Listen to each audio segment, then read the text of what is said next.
The meeting room was quiet, too quiet. You could hear the clock ticking on the wall.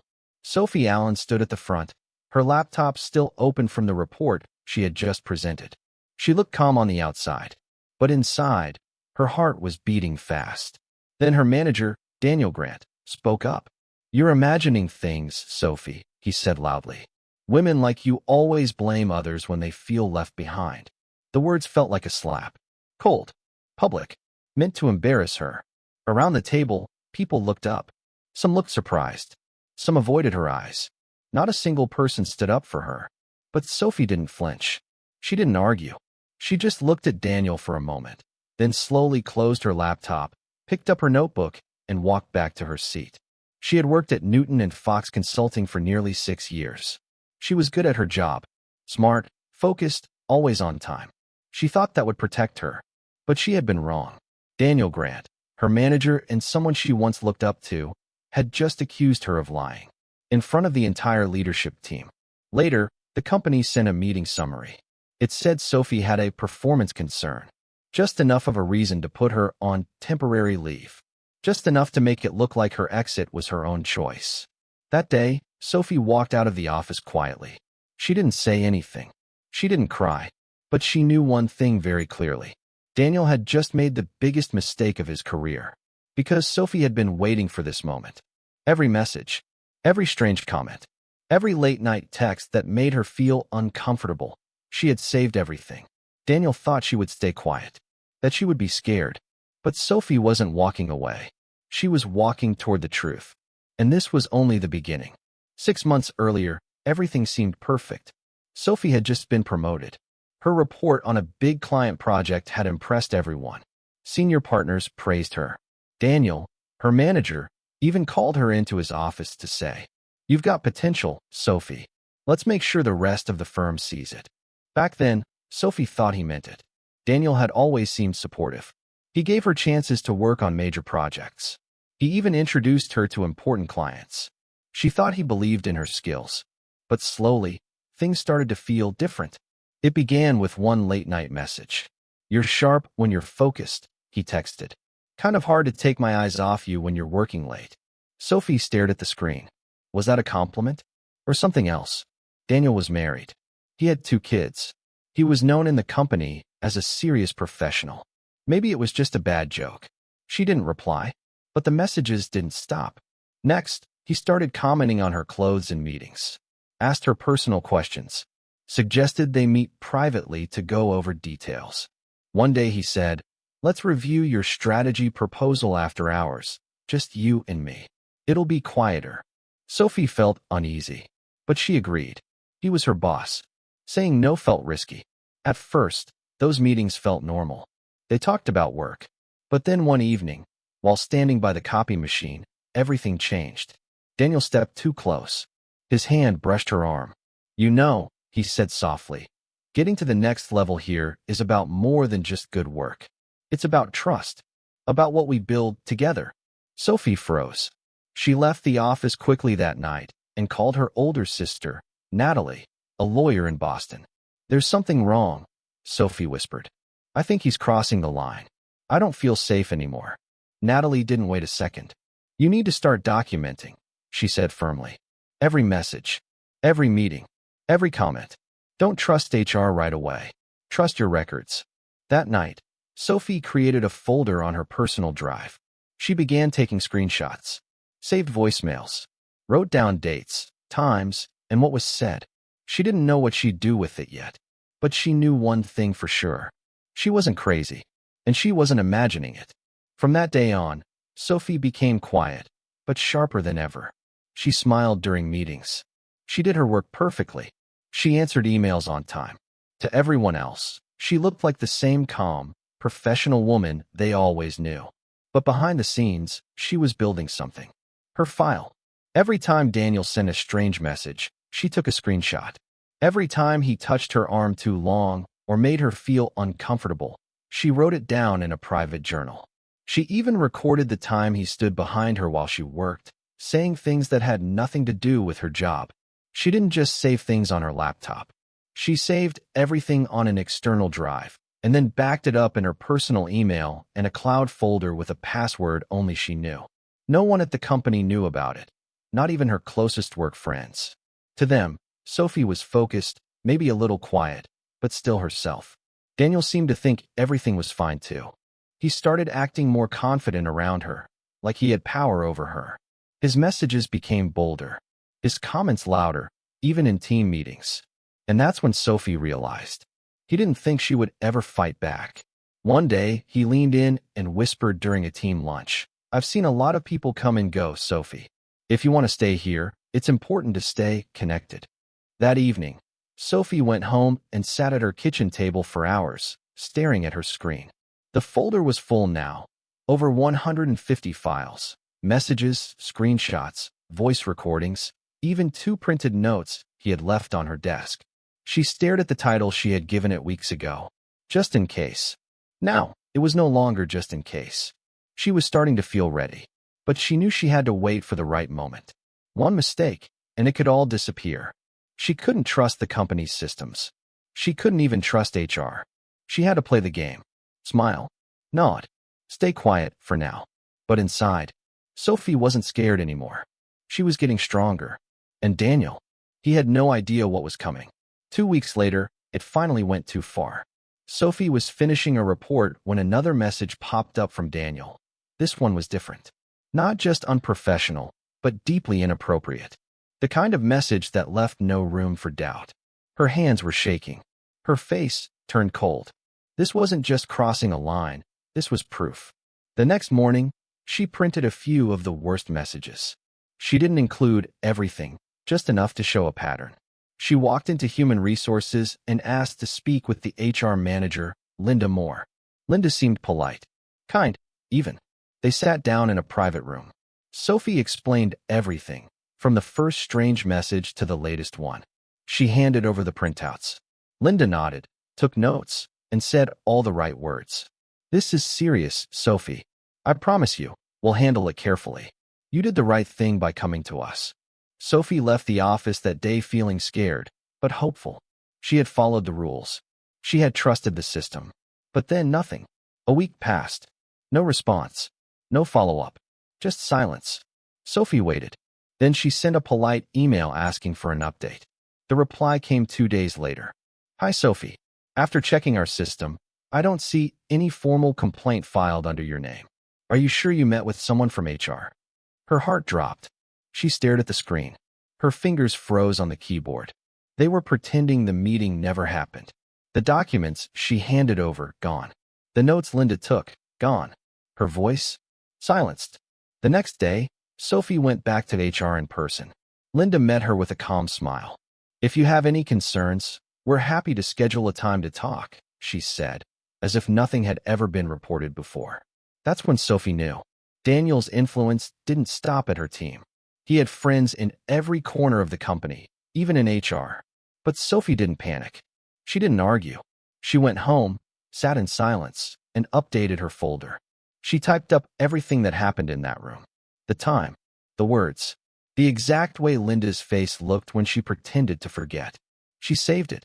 Then she saved it again, on a second drive, and in her private cloud. They could erase papers.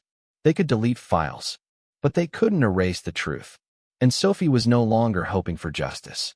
She was preparing for war. It was a Friday morning when the email came. Subject, mandatory meeting, conference room B2. From HR department. No explanation. No agenda. Just a time and a room number. Sophie stared at it for a moment. Her stomach turned. She already knew. This wasn't a check-in. This wasn't about her complaint. It was a trap. Still, she got ready like any other day. No makeup. A plain blazer. Hair tied back. Calm, steady. She walked into conference room B2 right on time. Daniel was already there. So was Linda from HR. 2 other executives she barely knew sat at the table, both high-ranking, both cold-faced. "Please have a seat, Sophie," Linda said. Her voice was formal, emotionless. Sophie sat down without a word. "We've received reports," Linda began, "that you've been spreading false information about Mr. Grant. These claims are serious, and we need to address them immediately." Daniel sat still, arms crossed. like a man completely in control. It's disappointing, he added. But sometimes people look for someone to blame when their careers slow down. Sophie's heart was pounding, but her face stayed calm. She knew this game. If she presented her evidence now, they'd say it was fake. If she refused, they'd say she had nothing. So she said, I didn't bring the evidence today, but I can return tomorrow and show everything. In order, with full details. Daniel smiled slightly. Of course you don't have it. Because it doesn't exist. One of the executives leaned forward. Due to the seriousness of this situation, we're placing you on administrative leave. Effective immediately. Please return your company laptop and phone. Sophie reached into her bag and handed over the devices, already wiped clean. Her real files had been moved weeks ago. She stood to leave. Daniel's voice followed her. I really wish it hadn't come to this, Sophie. I always tried to support you. But false accusations ruin lives. She paused at the door, then turned back. Yes, she said softly. They do. And she walked out. Her steps were slow, controlled. But inside, something had shifted. This wasn't just about Daniel anymore. This was about a system that protected him, that erased her voice, that told her to be quiet and accept it. But she had no intention of being quiet. Not anymore. Back at her desk, she packed her things. Most people watched in silence. A few whispered. Some looked away. Before she left, she pulled one last item from her drawer, a small, silver external drive. Her shield, her truth, her power, and she was finally ready to use it. By Monday morning, the office was buzzing. Sophie was on leave. Officially. But everyone knew what that meant. Some coworkers whispered that she'd crossed a line. Others avoided the topic completely. A few sent quiet messages of support. But Sophie? She didn't disappear. She spent the entire weekend preparing, not with anger, but with purpose. She organized her files into a timeline. Every message Daniel had sent. Every comment, every meeting, every shift in tone. Dates, times, screenshots, and even audio clips she had quietly recorded. It was all there. Clear, clean, complete. And then came the final piece. Sophie remembered the company's board meeting. It was listed on the internal calendar weeks ago, Tuesday, 9 a.m., in the executive boardroom. She didn't need an invitation. On Tuesday morning, Sophie put on her best navy blue suit, the one she wore when she got promoted last year. She walked straight into the lobby of Newton and Fox with confidence. At the front desk, she spoke clearly. I have information for the board. It concerns legal risk for the company. I need 10 minutes. Those words, legal risk, opened doors quickly. Within minutes, she was led to a private room just outside the glass-walled boardroom. Through the window, she saw the meeting already in progress. All 9 board members were seated. Daniel was at the front, smiling, giving a report. Then the board chairwoman, Clara Reed, stepped out. Miss Allen, she said, studying Sophie's face. You believe you have something urgent? Sophie nodded. Yes, I have proof of misconduct by Mr. Grant, and of a cover-up by the HR department. Clara didn't blink. You'll speak next. Inside the boardroom, the mood shifted as Sophie entered. Daniel turned and froze, just for a second. Then his usual calm face returned. She's currently on leave, he said quickly. This might not be appropriate. Mr. Grant, sit down, Clara interrupted. Miss Allen, you have the floor. Sophie connected her laptop to the projector. Over the past 5 months, she began, I've been the target of inappropriate messages, threats, and manipulation from Mr. Grant. I reported it to HR. They deleted the complaint. She clicked to the first slide. A text message from Daniel, time-stamped and clear. One board member shifted in their seat. Another leaned forward. Slide by slide, Sophie told her story. Messages, emails, voice memos, even a transcript from her first meeting with HR, which they had claimed never happened. Then she said, I know you may wonder if this was edited. That's why I've brought the original files. All backed up, metadata included, and reviewed by a third-party forensics expert. Daniel stood suddenly. This is a personal attack, he said, voice raised. She's trying to ruin my reputation. Sit down, Mr. Grant, one board member said quietly. Sophie clicked to her final slide, a redacted email from another woman in the company. Anonymous. but with a story that matched hers. "I'm not the only one," Sophie said. "I'm just the one who refused to stay silent." The room fell silent. Clara Reed looked at the USB drive Sophie placed on the table. "Thank you, Miss Allen. We'll review everything immediately."